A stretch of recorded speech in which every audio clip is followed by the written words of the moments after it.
Here's Kaylee Goncalves' dad, one of the victims' dads, and he is livid. He is so upset with this plea deal. He's like, this isn't justice. Like, what the hell is this? What was the state thinking? Why would they even offer it? All of that, right? Elbo's mom said, great idea. Here's another FOIA donation. I feel like BK will revoke his plea in 30 days. Oh, my word. Imagine that. You said buying Ann Taylor some time. Sure. Oh, my word. Elbo's mom. Imagine that. Okay, listen to this. It's good enough for mine. Do you have any message for Kohberger's family? Yeah, what do you want Kohberger to do? We know when you flew out here. We know. We have your flight records. How are you preparing to see him today? I'm not going to see him. When you say you know the flight records, what do you mean, Steve? I know when his parents booked their flight. When his father did. What does that mean? You'll find out. Would you like to say something to them? No, I don't care about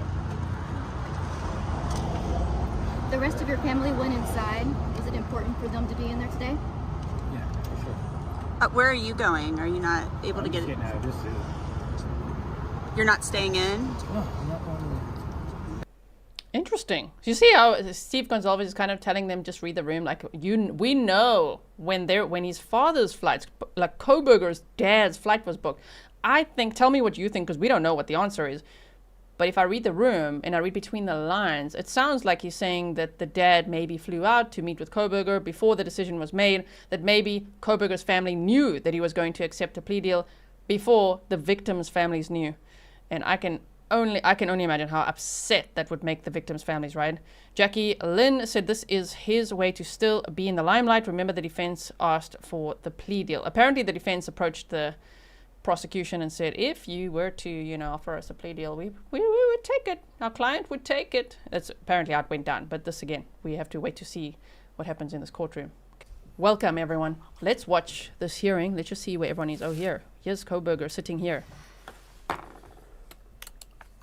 Sure. Here's Bill Thompson, it's prosecution. Judge Hippler. Okay, now I'm going to keep quiet.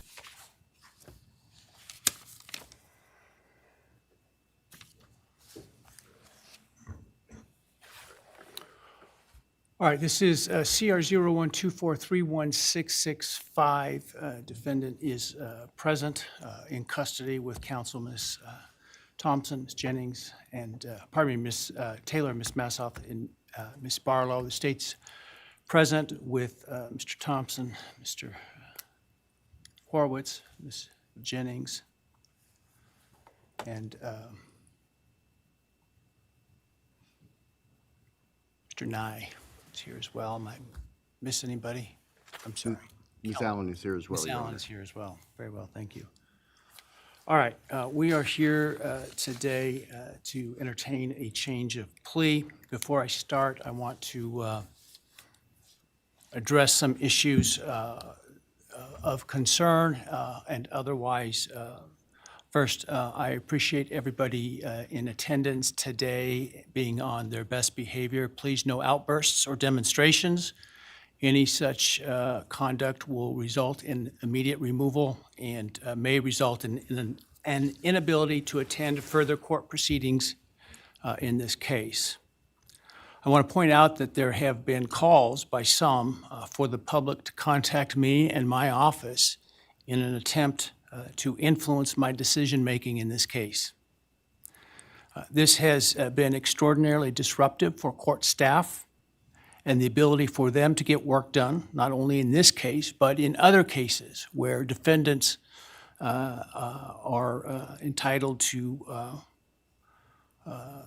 have their cases processed, and frankly, as important, if not more so, for victims to have their cases processed in those cases. It's also highly inappropriate. A court is not supposed to, and this court will never, take into account public sentiment in making an opinion regarding its judicial decisions in cases. Courts should, and I always will, make decisions based on where the facts and the law lead me, period. I have not read any of the numerous messages nor listened to any of the numerous voicemails that have been sent to me and my staff, Those have all been forwarded to security and, where appropriate, to law enforcement. I ask that you not continue to mount such campaigns or to send me information like this because, again, it is not appropriate and frankly not something I would take into account when deciding a matter in a case like this. I also want people to understand some very basic concepts about the ideas of separation of powers, and what the court's duties are, and what the duties and the rights of the executive, or in this case, the prosecuting attorney, is. The executive, the elected prosecutor, is the sole authority in deciding what charges to pursue, including whether, as well as what penalties to ask for, and what penalties to pursue, including the death penalty. This court cannot require the prosecutor to seek the death penalty, nor would it be appropriate for this court to attempt to do that. This court, in considering a plea agreement, if it were to reject this plea agreement, cannot force the state to seek the death penalty.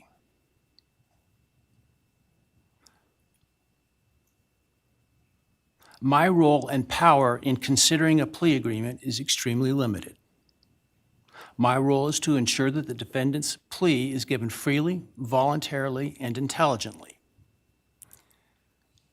If those things are met, I can only reject a plea, such as the one in this case, where I'm not being asked to agree to the sentence in advance. I can only reject it, for example, if the defendant does not meet or admit to all of the elements of the crime. That is, I can ensure what is called a factual basis to the plea. Finally, I want to offer my apologies to all the families, including the victims' families, the families of the defendant, for the short notice for today's hearing, and I'm sure what must have been the hurried efforts to get here. I, like most everyone else, learned of this plea agreement Monday afternoon and had no inkling of it beforehand. Prior to that time, I was under the belief that this case was proceeding to trial, as had been indicated, and my staff and I were busy continuing to work on preparations to have potentially 10,000 citizens of Ada County come to jury duty starting in mid-July, with the questionnaire process in mid-July. It was, once I learned of the defendant's decision to change his plea in this case, it was important that I take the plea as soon as possible because of the extraordinary administrative efforts that were otherwise attendant to the process of this, getting this trial potentially underway on time, and including the significant process of bringing, again, potentially up to 10,000 jurors to come in and fill out juror questionnaires prior to the beginning of the voir dire process. And so it was important that we, if we're going to go down this road, do so expeditiously so that we can avoid those costs and expenses associated with that. Otherwise, if it was not going to result in a plea, or if for some reason the plea were to fall through today, that we could continue diligently towards trial at the time specified. And so that obviously required that we act quickly, and so some folks may have not had the amount of time that we would otherwise allow for them to travel here. And so, again, I apologize for that. I want to make people aware that during the hearing, if you are to leave the courtroom for any reason, you will not be readmitted during the hearing. Also, when we finish the hearing this morning, I ask that the public and media wait in their seats until the victims' families and the defendants' families and others are escorted out of the courtroom before you start to leave. Finally, I want to acknowledge the trial court administrator and her staff, the Ada County Sheriff, and the Ada County 4th District Marshal's Service for the huge lift that they've accomplished in preparing for and orchestrating this hearing today, as well as to all the security attendant today that you see, and some of whom many of whom you don't see, with less than 48 hours notice. And so I appreciate the hard work that they've been doing. Frankly, some of them while they were on some vacation prior to the trial starting and had to call that short. And so I appreciate very much their professionalism and dedication. All right. That said, let's move to the business of today. I understand the state and the defense have reached a plea agreement in this case. For the record, I have a written plea agreement which indicates in sum the defendant will plead guilty to all 5 counts in the indictment, burglary, felony, and first-degree murder, 4 counts. The state and the defendant stipulate, that is, that the defense is not free to argue for a lesser sentence at sentencing to the following. The defendant on the burglary charge will be sentenced to 10 years fixed, and that the defendant on counts 2 through 5, the 4 counts of first-degree homicide, on each count would receive a fixed life sentence, all 5 of those counts to run consecutive to one another. Defendant, as part of the plea agreement, waives his right to appeal, as well as his right to appeal the sentence and his right to seek leniency or reconsideration of the sentence under Idaho Criminal Rule 35.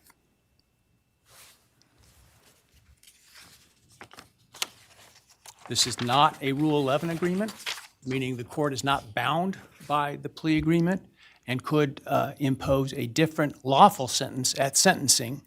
The stipulated agreement between the parties is the maximum on each count, so theoretically the only thing the court could do would be a lesser sentence at sentencing. But the defendant is not free to ask the court to do so under the plea agreement. Are there any other material terms of the plea agreement that the parties would like to make? Obviously, the plea agreement, the written plea agreement will speak for itself and be part of the court record. Not from the state, Your Honor. Thank you.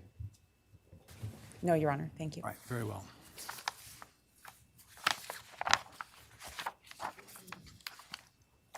All right. Ms. Taylor, have you had sufficient time to discuss this case and all of its ramifications with your client? I have, Your Honor. Have you discussed fully with him his rights, defenses, and possible consequences to him of the guilty plea? Yes, Your Honor. Have you been able to do all the discovery you feel necessary? Yes, Your Honor. And have you informed your client of the importance of providing the court truthful and accurate answers in taking this plea today? I have.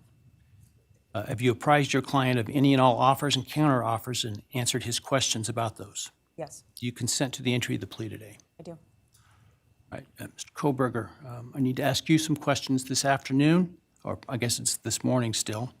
I do this to ensure that so that I am assured that you understand the nature of the charges to which I understand you're going to plead guilty, as well as the possible consequences to you of your guilty pleas. I want to make sure your plea is given voluntarily, and I want to make sure that you actually committed the crimes to which you're pleading guilty, because I don't want you to plead guilty to a crime you didn't commit. If you attempt to plead guilty today, but for some reason I don't accept your plea, then it is possible that your statements today could be used against you later at trial. Do you understand that? Yes. All right, thank you. And now, while you're standing, actually, why don't you take the oath from the clerk? Do you solemnly swear or affirm that the testimony you shall give in the matter not being before this court shall be the truth, the whole truth, and nothing but the truth, so help you God? Yes. All right, and Mr. Kohberger, just to make it easier, you don't need to stand when you speak to me. I appreciate the sign of respect, but for convenience, you can remain seated, all right?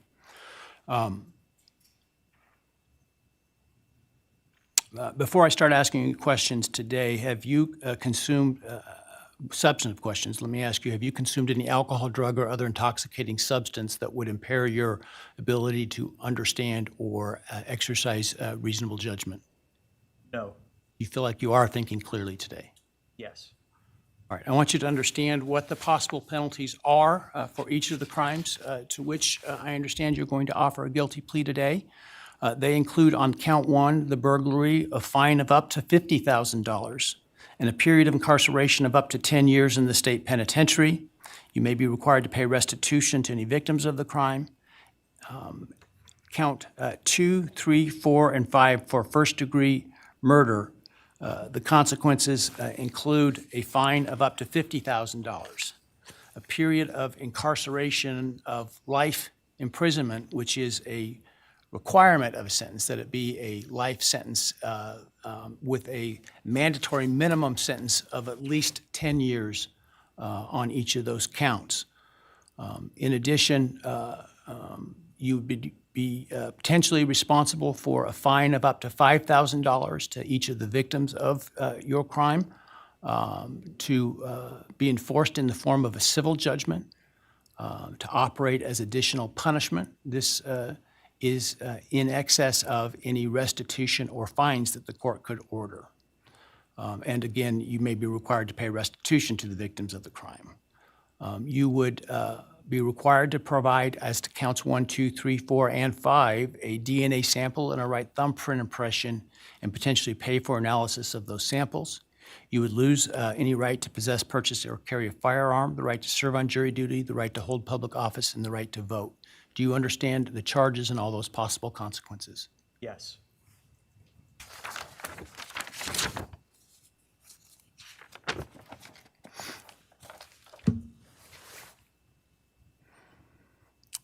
You've heard the plea agreement that I talked about today. Do you agree with that plea agreement? Yes. And do you understand the nature of the charges that you've been charged with that I understand you're going to plead guilty today to? Yes.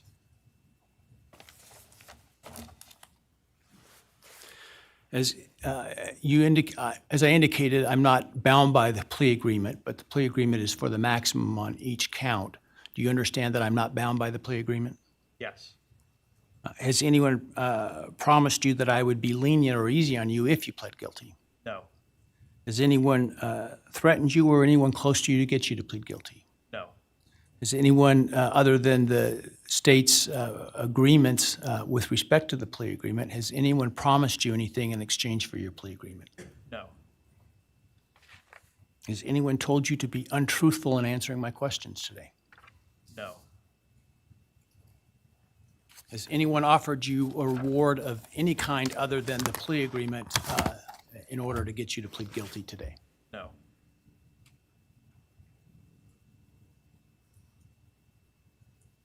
Are you pleading guilty because you are guilty? Yes. And counsel, obviously there have been a number of motions filed to suppress evidence in this case. Other than those filed, are there any other motions that you felt were available with respect to Rule 12? No, Your Honor. And Mr. Kohberger, you understand that by entering the guilty plea in this case, you would be giving up your right to appeal any decision this court made, as well as your sentence. Yes.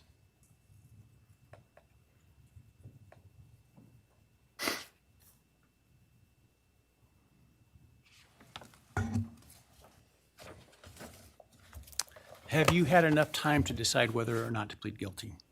Yes. Are you pleading guilty freely and voluntarily? Yes. Given your choices, do you believe it's in your best interest to plead guilty? Yes. Have you discussed fully the matter of pleading guilty with your attorney, and are you satisfied with the advice you've received? Yes.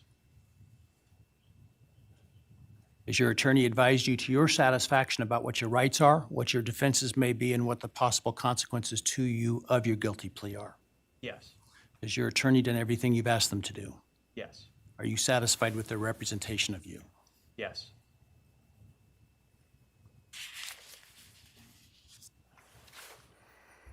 I have received a written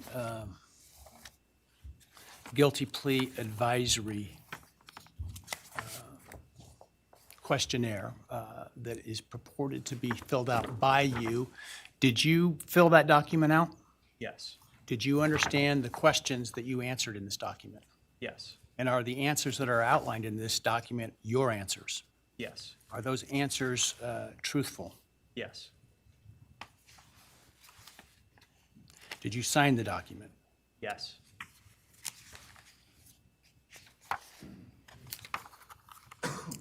And this document outlines many of the rights that you have in this case should you not plead guilty. Did you understand those rights?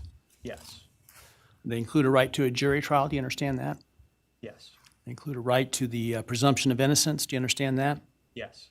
You have the right to require the state to prove your guilt as to each element beyond a reasonable doubt. Do you understand that? Yes. They include a right to confront your accusers and cross-examine witnesses presented by the state, including by utilizing the subpoena power of the court to accomplish that. Do you understand that? Yes. You understand you would have a privilege against self-incrimination and a right to remain silent, meaning you would not be compelled to testify if you did not wish to, had you not pled guilty. Yes. You understand you're giving up that privilege and those rights that I've just outlined by pleading guilty. Yes. All right, I want you to understand what the state would have had to have proven at trial had you, to the crimes that you're pleading guilty to, had you,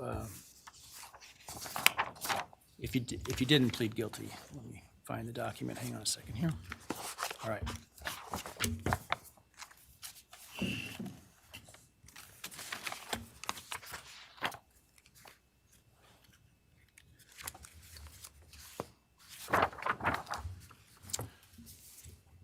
So as to count one burglary, the state would have to have proven that on or about November 13, 2022 in Latah County, Idaho, you unlawfully entered a residence located at 1122 King Road in Moscow, Idaho, with the intent to commit the felony crime of murder.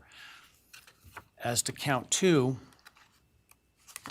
the state would have had to have proven that on or about that same date in Latah County, Idaho, you did willfully, unlawfully, deliberately, with premeditation and malice aforethought, kill and murder Madison Mogen, a human being, by stabbing Madison Mogen, from which she died. As to count three, the state would have had to have proven that on that same date in Latah County, at that same address, you did willfully, unlawfully, deliberately, with premeditation and malice aforethought, kill and murder Kaylee Goncalves, a human being, by stabbing her, from which she died. As to count four, the state would have had to have proven that on or about that same date in Latah County, Idaho, you did willfully, unlawfully, deliberately, with premeditation and malice aforethought, kill and murder Xana Kernodle, a human being, by stabbing her, from which she died. And then as to count five, also murder in the first degree, that on or about November 13th, 2022, in Latah County, Idaho, you did willfully, unlawfully, deliberately, with premeditation and malice aforethought, kill and murder Ethan Chapin, a human being, by stabbing him, from which he died. Do you understand those things the state would have had to have proven? Yes. And do you understand that by pleading guilty, the state no longer has to prove those things because you're admitting those things are true? Yes.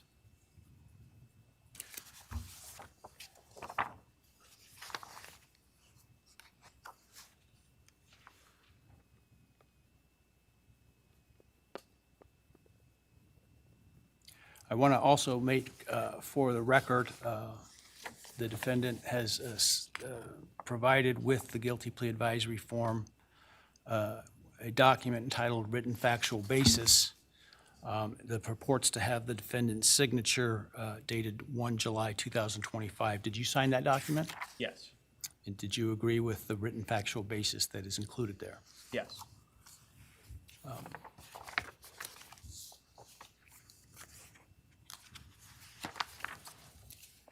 And then let me ask you, did you, on November 13th, 2022, enter the residence at 1122 King Road in Moscow, Idaho, with the intent to commit the felony crime of murder? Yes. Did you, on November 13th, 2022, in Latah County, state of Idaho, kill and murder Madison Mogen, a human being? Yes. And did you do that willfully, unlawfully, deliberately, and with premeditation and malice of forethought? Yes.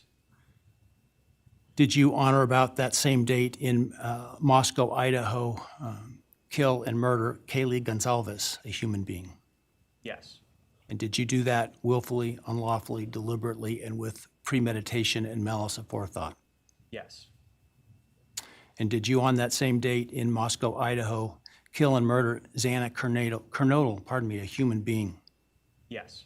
And did you do that willfully, unlawfully, deliberately, with premeditation and malice of forethought? Yes. And then on or about November 13th, 2022, again in Latah County, Idaho, did you kill and murder Ethan Chapin, a human being? Yes. Did you do that willfully, unlawfully, deliberately, with premeditation and malice of forethought? Yes. I would ask the state at this time to provide its recitation of its factual basis had this case gone to trial. Thank you, Your Honor. Your Honor, the organization of the recitation is different than what I think the court and the public may be familiar with from the probable cause affidavit and other documents. The state's evidence, as an overview, would show that back in March of 2022, when the defendant was residing at his parents' residence or was residing back in Pennsylvania, his home state, he purchased online a K-bar knife and sheath with an Amazon gift card that he had purchased shortly prior to the purchase of the knife, sheath, and sharpener. Jumping ahead, the end of June of that year, the defendant, Mr. Kohberger, moved from Pennsylvania to Pullman, Washington, which is right across the state line from Moscow, Idaho, for the purpose of pursuing a PhD in criminal justice at Washington State University. The state's evidence would indicate that beginning July 9th of 2022, Mr. Kohberger's phone began connecting to a cell tower that serves the area of the 1122 King Road residence in Moscow, Idaho.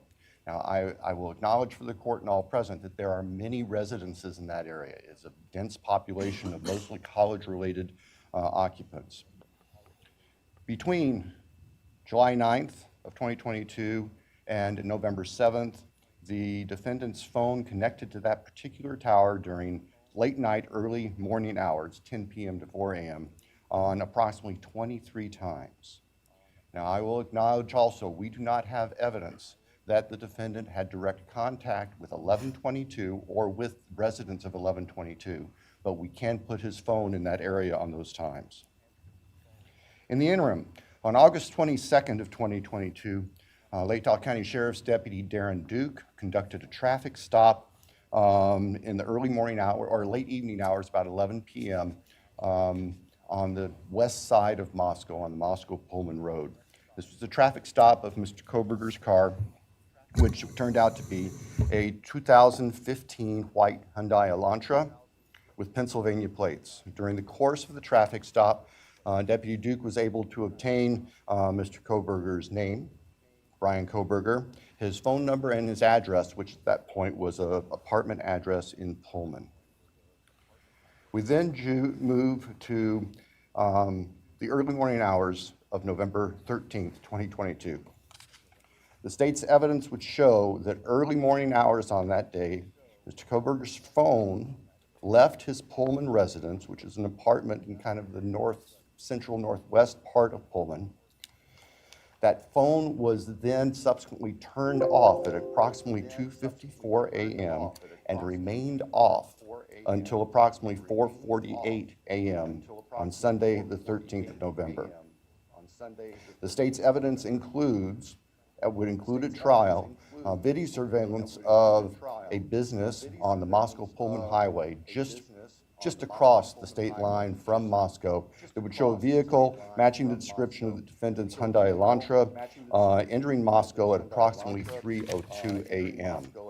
I'm not sure why there's double sound now. Compiled surveillance that the investigators put together from businesses and residents then show the defendant's car, the white Elantra, as I've described, circling the 1122 King Road area, that neighborhood, starting around 3:30 or so in the morning.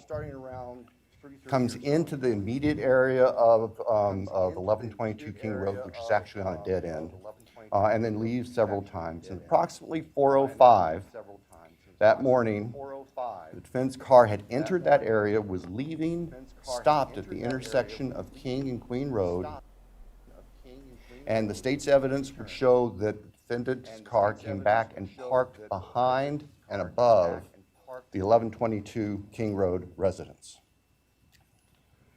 The state believes that its evidence would then show that the defendant entered the residence of 1122 through the kitchen sliding door on the back side of the residence, which is the side of the residence that would face the area above where the defendant's car was parked. Defendant entered the residence, went to the 3rd floor, and with a knife, killed Madison Mogen and Kaylee Goncalves. The defendant, as he left that room, for whatever reason, ended up leaving, or the sheath for a K-bar knife was left on the bed next to Madison Mogen's body. And I can jump ahead.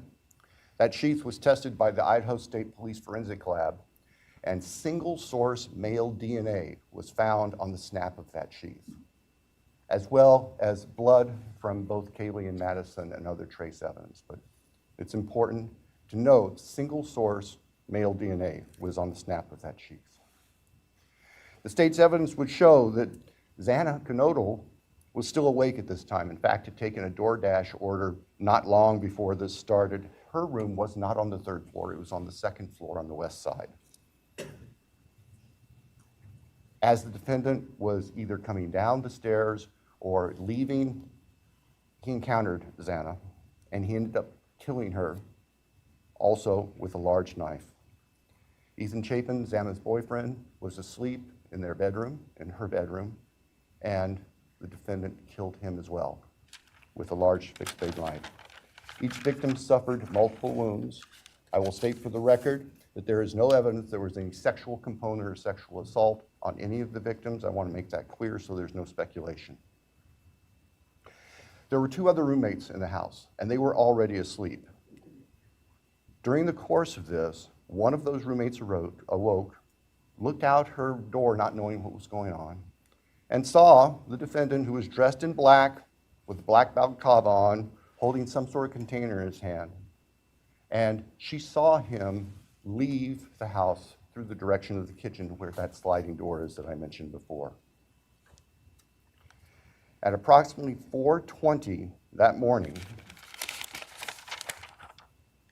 so this would have been 15 minutes or so later, the defendant's car is seen on a surveillance camera for 1112 King Road, which is immediately next door to the west of 1122, leaving the area at a high rate of speed. And if the court were to see that, or anybody in this courtroom would see that, you can see the car almost loses control as it makes the corner, heads north, and then turns to go south on Walenta, which is one of the only ways to get out of that part of town.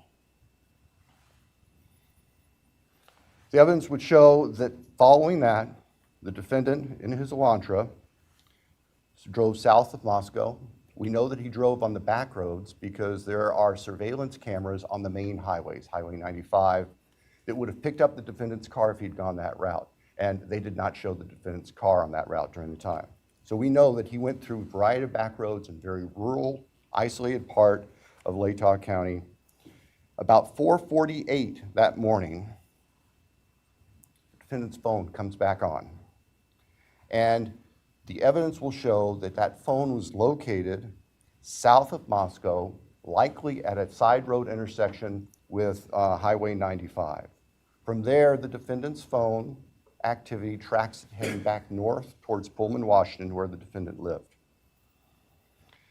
About 5:26, starting approximately 5:26, various surveillance cameras in Pullman, Washington pick up the defendant's vehicle as he enters Pullman from the south and heads north and slightly west towards his apartment where he arrived at approximately 5:30 in the morning.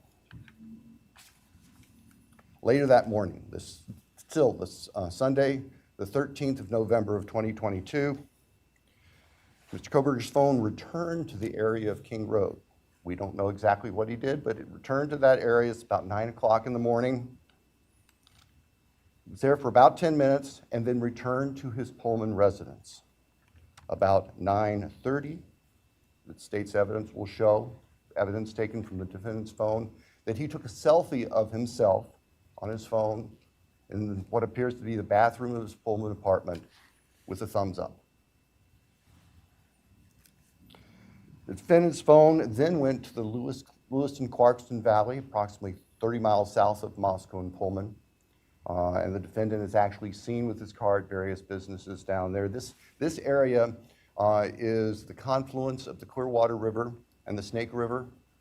Lewiston is Idaho's seaport. Large bodies of moving water down there.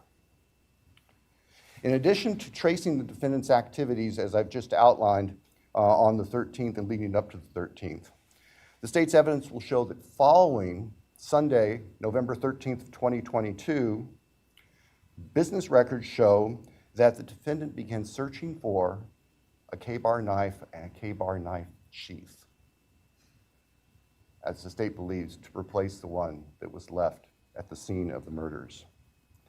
The evidence also will suggest that there were at least attempts by the defendant to delete or alter his purchase history on Amazon, where all these transactions had occurred.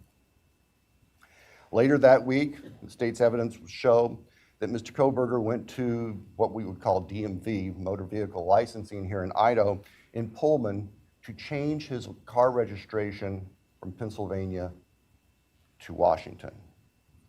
That's of note because Pennsylvania cars do not require a front license plate. The vehicles seen on the surveillance cameras of the defendant's car showed it didn't have a front license plate on it. At the time of the traffic stop by Deputy Duke in August, it was Pennsylvania plate, no front license plate. Mr. Kohberger proceeded to finish his semester of studies at Washington State University and returned to Pennsylvania for the holidays. Law enforcement at this point were aware of Mr. Kohberger, had been accessing information about him, were trying to find him. They located him in Pennsylvania, and they conducted what's called a trash pull.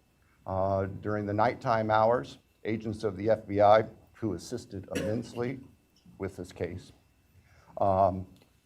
working with the sanitation department back in this neighborhood in Pennsylvania, took trash that had been set out on the street for collection, sent the contents of that from the Pennsylvania residence of the defendant's parents to the Idaho State Forensic Laboratory, where the lab experts there were able to identify DNA on a Q-tip as coming from the father of the person whose DNA was found on the knife sheath that was next to Madison Mogen's body in the bed.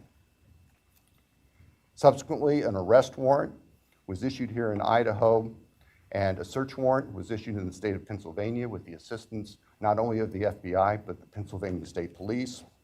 Mr. Kohberger was arrested at his parents' home to return to Idaho. Upon his return to Idaho, a DNA sample was taken from him, and it matched the DNA found on the knife sheath next to Maddie's body at the crime scene. I can tell the court, and the public, the weapon itself, the knife, has not yet been recovered. I can tell the court that the defendant's apartment in Pullman was searched, as well as his office. Spartan would be a kind characterization. There was virtually nothing there. Nothing of evidentiary value was found. And of course, we are now talking 6-8 weeks after the time of the killings. In Pennsylvania, the defendant's car was seized, and it was actually pretty much disassembled internally. And it also had been cleaned. There was a bucket of cleaner right beside it. I think we can all look to our own cars, you know, in those compartments in the doors. We try to keep them clean where you put stuff. There's always some degree of crud in there. They were spotless. The defendant's car had been meticulously cleaned inside. And the state would present to the jury that That was part of the defendant's plan in covering up this. The defendant has studied crime. In fact, he did a detailed paper on crime scene processing when he was working on his pre-doctorate degrees, and he had that knowledge and skill. So, Your Honor, at the end, the state submits that the evidence that I've given just a quick overview of, and that to present in court would consume weeks, which the state is prepared to do and has been prepared to do, would show that as the defendant has just admitted and pleaded guilty on November 13th, 2022, excuse me, Mr. Kohberger entered the residence at 1122 King Road in Moscow, Idaho. He did that with the intent to kill. We will not represent that he intended to commit all of the murders that he did that night, but we know that that is what resulted, and that he then killed intentionally, willfully, deliberately, with premeditation, and with malice forethought, Madison Mogen, Kaylee Goncalves, Ethan Chapin, and Xana Kernodle. Thank you, Your Honor. Thank you.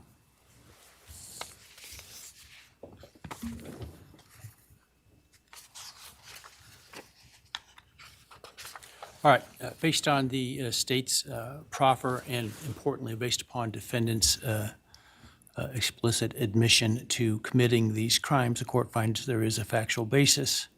Therefore, with respect to count 1, burglary, felony, how do you plead, Mr. Kohberger, guilty or not guilty? Guilty. As to count 2, murder in the first degree as it relates to the murder of Madison Mogen, how do you plead, guilty or not guilty? Guilty. As to count 3, as it relates to murder in the first degree for the murder of Kaylee Goncalves, how do you plead, guilty or not guilty? Guilty. As to count 4, the first-degree murder of Xana Kernodle, a human being, how do you plead, guilty or not guilty? Guilty. As to count 5, the first-degree murder of Ethan Chapin, a human being, how do you plead, guilty or not guilty? Guilty. Right. The court will find that the defendant understands the nature of the charges and each offense and the possible consequences to him of his guilty plea. The court finds that there is a factual basis for the plea and that finds the defendant believes the plea to be in his best interest. I find that the plea was given freely, voluntarily, and was intelligently made. I accept the plea. I direct that it be entered.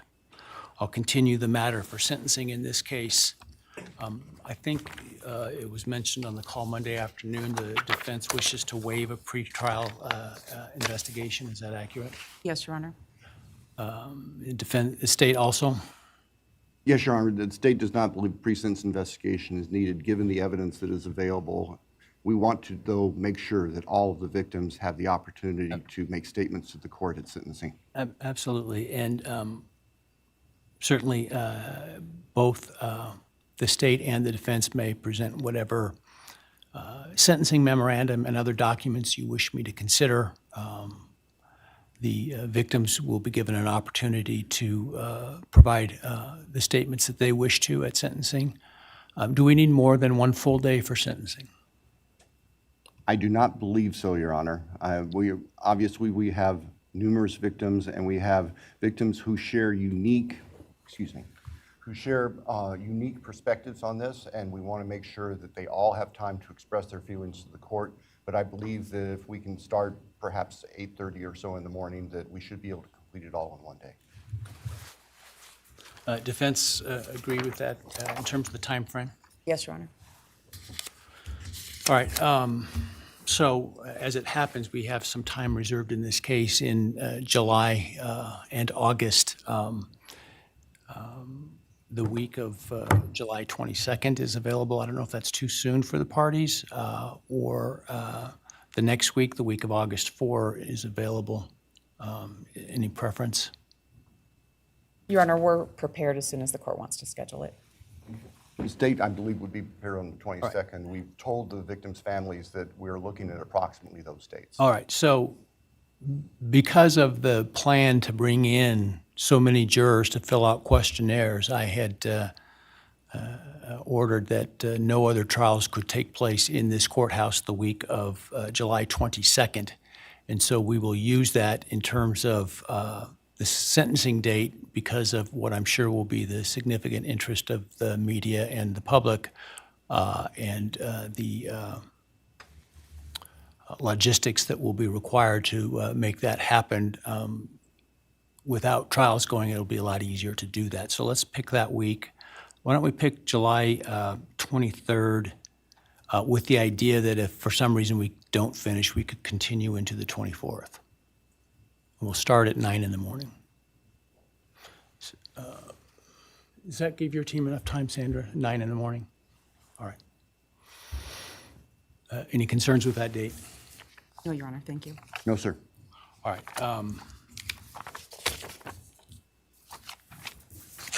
Any reason why I should not rescind the non-dissemination order at this time? Your Honor, I think that given the history of this case, it would be best if that remained in place through sentencing, so we have time to make sure there's the ability to completely answer questions. That would be the state's preference and recommendation.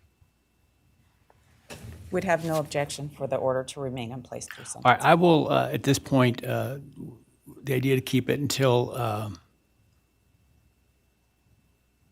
sentencing, which time it would be withdrawn in order to give the parties the space and time to prepare to meet what I'm sure will be the deluge of media requests. That's at least my preliminary decision at this point. We can always revisit if it seems to be, for some reason, I should. That said, obviously, I don't think the defendant, a bond was ever set for the defendant. Were it would be revoked. The prior order allowing him to come in civilian clothes is revoked, given his plea and no longer the presumption of innocence. And in fact, now the actual conviction for the crimes. He will continue to be held at the jail pending sentencing. Is there anything else today? No, Your Honor, thank you.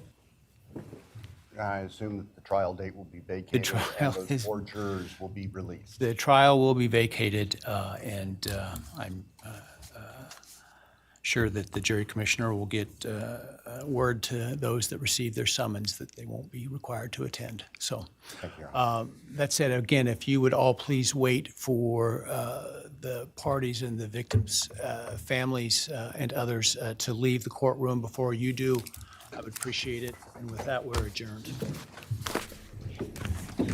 All right, please. Oh my goodness. Okay, and just like that, they just stopped the feed. So we'll have to find another one if we want to see more of that. Oh my goodness, that was intense, right? Let me just quickly switch to this over here. I will be reading a statement of gratitude today from the Laramies. 962 days ago, we lost our Maddie, our kind, loving, vivacious, and caring daughter full of purpose and promise. We are grateful for the gift of her life, and we have grieved the loss of that life during each of these 962 days. We love you, Maddie, and we miss you. We are grateful for the gift of the young, vivacious, promising lives of Kaylee, Xana, and Ethan. And we deeply, deeply mourn their senseless loss. We remain in solidarity with their families and friends, and we continue to shower them with our prayers and support. We are grateful for their prayers, love, and support that they have given us. They have helped us and sustained us during our darkest times. We are grateful to the prosecutor, Bill Thompson, and his dedicated and caring team, including victim coordinators, Kim and Stacy, who have helped to guide us through the sometimes confusing and disorienting legal process. Thank you for all your dedicated, diligent, and tireless commitment to justice and the successful outcome reached today. We support the plea agreement 100%. While we know there are some who do not support it, we ask that they respect our belief that this is the best outcome possible for the victims, their families, and the state of Idaho. We extend our deep gratitude to the many law enforcement officers and staff who work tirelessly to obtain the critical evidence that brought justice today, including the Moscow Police Department, the FBI, the Idaho State Patrol, and the Lehigh County Sheriff's Department. We are deeply grateful to Judge Hippler and Judge John Judge before him. We thank you for your diligence, thoughtfulness, and judicial guidance. We appreciate the difficult work you have done to balance the rights of all involved and to uphold the rule of law. You have had our prayers and support throughout this case. We send our love and gratitude to the many family and friends who have supported us, cared for us, and helped us to heal our open emotional wounds. To the good people of North Idaho, who have showered us with kindness and support, we thank you. We also mourn today with you the recent tragic and senseless loss of two brave North Idaho firefighters. We extend our prayers and support to their families. You are not alone. We understand your pain. For all parents who have endured the loss of a child, we know recovery is a long and at times an almost unbearable journey. But you are not alone. And there is hope and there is healing. We thank those in the press who have respected our privacy and the grieving process, and the privacy and grieving process of the families of Kaylee, Xana, and Ethan. To others in the press, we gently encourage you to do the same. We thank the many people across our nation and beyond who have reached out to us, prayed for us, and extended their kindness. You too have helped us on our journey to heal. We now embark on a new path. We turn from tragedy and mourning. We turn from darkness and uncertainty of the legal process to the light of the future. We have closure. We embark on a path of hope and healing. We invite all of those who have mourned with us to join us, and we wish you well. Thank you. I will now share a few words of my own. Over the past 2 years, I've been amazed and humbled by Karen and Scott's strength, endurance, and faith. They have uplifted me and so many. They founded a nonprofit to help others in the name of Maddie. They have been a beacon of hope amidst a dark and tragic time. To those young and bright attorneys out there looking for purpose and meaning in your profession, I invite you to join the effort of crime victim attorneys to bring victims justice with compassion, empathy, humility, and understanding. This case is not the end of violence. This case is not the end of lawlessness. We need your help to bring hope and healing to the innocent caught in the crossfire of life. Thank you all. So for now, that's it. I mean, today, obviously the main thing today was I couldn't believe it. Like, really, the hearing, obviously, when we heard this news, which was yesterday, it feels like it's all been a blur. We were wondering, well, we didn't have a document for it. We didn't know, is he really gonna accept this plea agreement? And is he gonna talk? What's he gonna do? What's he gonna have to say? We saw a lot today. It was very, very intense. Nikki said gag order still in effect. Yes, the gag order is still in effect until after sentencing. So yeah, I guess they can't actually say much. That's true. That's true. Why aren't they speaking? Because they can't. They can hardly say anything beyond what they've already said in the court today. So we will wait. Obviously, after sentencing, I would think there will be some press conferences as well. Tom Hartley said, so let's remember this July 2nd, 2026 for these families. It doesn't end here. Thank you, Tom Hartley. Ramo Omar, thank you so much for your $5 sticker as well. C Cookie said, were the phone records allowed in? I'm not sure.